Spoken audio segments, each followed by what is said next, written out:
Prevention of Money Laundering Act. This act, even though it says 2002, correct? This act says which year? But it is implemented in 2005 only. Like Companies Act 2013, effect from 1/4/14 kind of. Why this act? See, there are number of ways criminal money come back into the system, normal system. There are two types. One is black money, another one is criminal money. What is black money? Black money means earned legally but not paid tax, not offered for tax. What is criminal money? Earned by doing a criminal activity.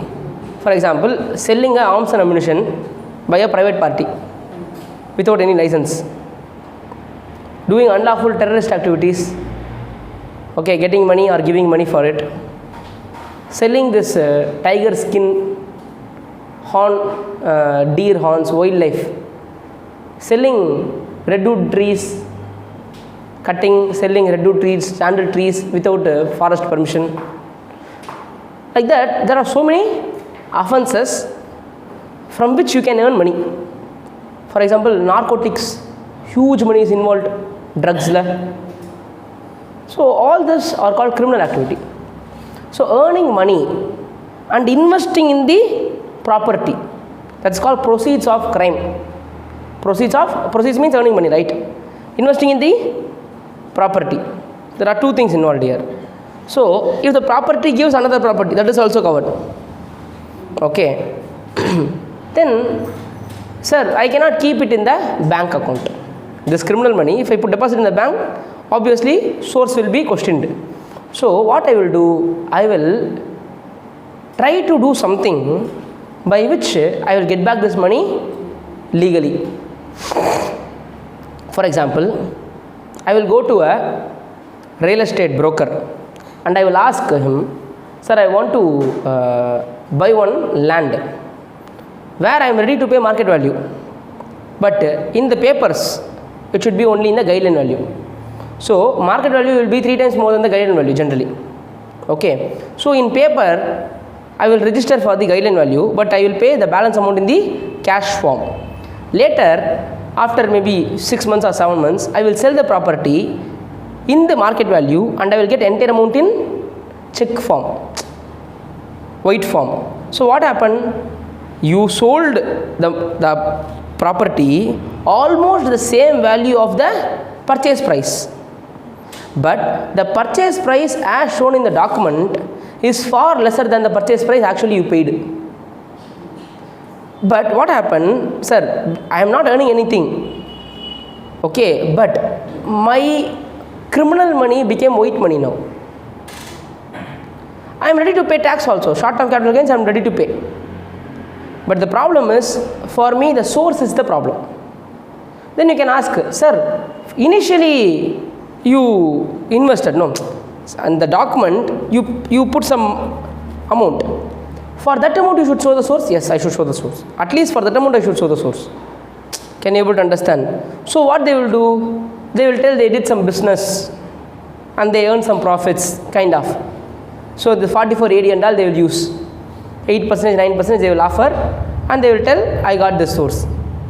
So then you can ask, sir, why can't they do entire things? Small amount it is easy to do. Large amount it is very difficult to do. Okay. Next. This is first. Second is Hawala. What is Hawala? There are two parties involving here. So one party will be in India, another party will be abroad. So, for example, if Mr. X is in India, his counterpart Mr. Y is in America or Dubai, I will give him whatever the criminal money, whatever I earned to Mr. X. Mr. X will call Mr. Y, his counterparty in Dubai or America, whatever it is. Mr. Y will settle the same equivalent value of the money, okay, the dollar, so whatever it is, in that country, taking some commission. From that country, what people will do, they will ask their relative, who were there in Dubai, etc., whatever it is, they will ask their relative to get this money, and start one funding company, one group funding company will be started somewhere, and it will be routed through Cyprus, Mauritius, etc. See, Cyprus, what is there in that country? Nothing. But how much investment came from that country to India? lakh crore USD came to India from Cyprus. Cyprus is nothing. Through Cyprus and Mauritius, we got investment. Can you able to understand? Cyprus is not like Switzerland. So it is not a flourishing country or anything. It's almost a bankrupt country. But from Cyprus, we got so much of investment. Why? Because we have DTA with Cyprus. So that is the reason in 2013-14, if you see, Cyprus is notified as new restriction, 94A, Income Tax Act. 30% tax you have to pay during Cyprus transaction. DTA and all has been taken out. And 2015 again, after the 2016, it came back one more time. And they have given lot of restrictions. Beneficial ownership and all you should disclose. Who is behind your company? Cyprus the company is there. Who is the shareholder of the Cyprus company?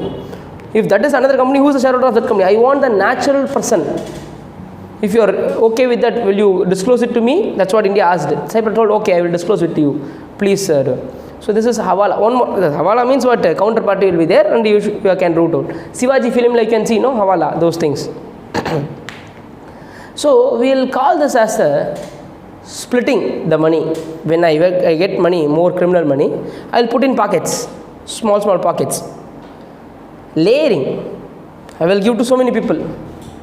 Integrating, again I will integrate that money. So come on, what are the things happening? Yeah, okay. Now for example, during demonetization time, I have so much criminal money, corruption money. I am one corrupted government officer. I am having so much of corrupted money. What I will do? I will ask all the villagers to come. I will give 10,000 rupees in cash to each and every villager. Take it as a loan, free of interest. But you give me some security. Some security you give me, but you need not pay any interest. I will be giving them old 500 rupees, old 1000 rupees notes. Only condition is after 6 months they can repay. In new 500 rupees and new 2000 rupees notes. So each villagers can take 10,000 rupees without any interest in cash. But when they have to repay, so if each and every villager deposit 10,000 rupees in the bank account, in their bank account, whether the bank will ask the question, what is the source for the 10,000 rupees? It is impossible to ask for bankers, so many people, 10,000 rupees source and all. That is very easy. Anyone will keep it. So it is not a lakh rupee. So what they are doing? They are splitting that money, corrupted money, in various forms. And what they are doing? They are integrating, layering and integrating. This is what mainly Pmla deals. So who is enforcing authority for Pmla? What they will do? See, Pmla has director who is enforcement directorate. Okay, ED enforcement directorate. What they will do? They will confiscate the property. They will go attach the property. If they want, they can arrest the person even without warrant. Previously, they need warrant, report, FIR, etc. Now and all, it's not necessary. Straight away, they can go without warrant, search, seize, arrest, etc. Whatever they want, they can do. Then, if you want, you can go to appeals. Okay. You have appellate tribunal, no? Generally, for everyone, we have appellate tribunal. So, we have AO, adjudicating officer, director, ED, then adjudicating officer. He will pass the order. Director generally will do provisional attachment. Then it will go to AO. He will confirm that. Then it will go to, if you want to go for appeal, you can go to appellate tribunal. Okay. Sir, what is the difference between appellate tribunal and special court? Generally, you have this point. Appellate tribunal will handle always civil kinds. Special court generally will handle criminal kinds. All the special court, if you see, CRPC, Code of Criminal Procedure, generally the criminal things will be handled by special court. Simple, if you want to understand, imprisonment, if it comes, okay, it will be handled by special court. So, tribunal generally will not order imprisonment. Tribunal will put fines.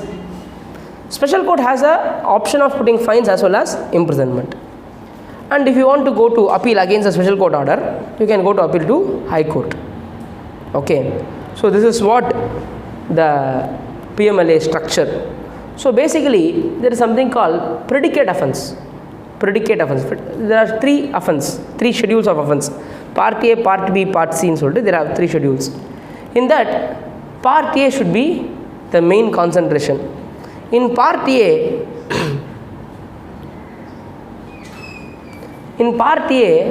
we have so many offences. Generally, all the offences has imprisonment of 3 to 7 years. Generally, imprisonment is what? 3 to 7 years. But for 1 offence basically, narcotic drugs offence basically, it is 3 years to 10 years of imprisonment. 3 years to 10 years imprisonment. Okay. And Part C is cross-border passport violation, cross-border offence and all, Part C. Part B has been scrapped. Whatever is there in Part B, it has been given to either Part A or Part C. So, first of all, most of your answers, you should write whether the offence is predicate offence or not. For example, I beat Aditya. Okay, it's an offence. But it is not predicate offence under the PMLA. I cannot be punishable under PMLA. So, you should, if there is a case in your case study, there is an offence. Since because the offence, cannot be dealt under PMLA. For beating Aditya, I might have got some money. But whether it is a criminal activity or you should see. Okay, if the offence is a criminal offence and if the offence is a predicate offence and it is covered under Part A or Part B or Part C or Part B, Part A or Part C of PMLA, then only PMLA will come. Otherwise, it won't come. Okay. So, this is the background of PMLA. Can you able to understand, with which we will go in deep.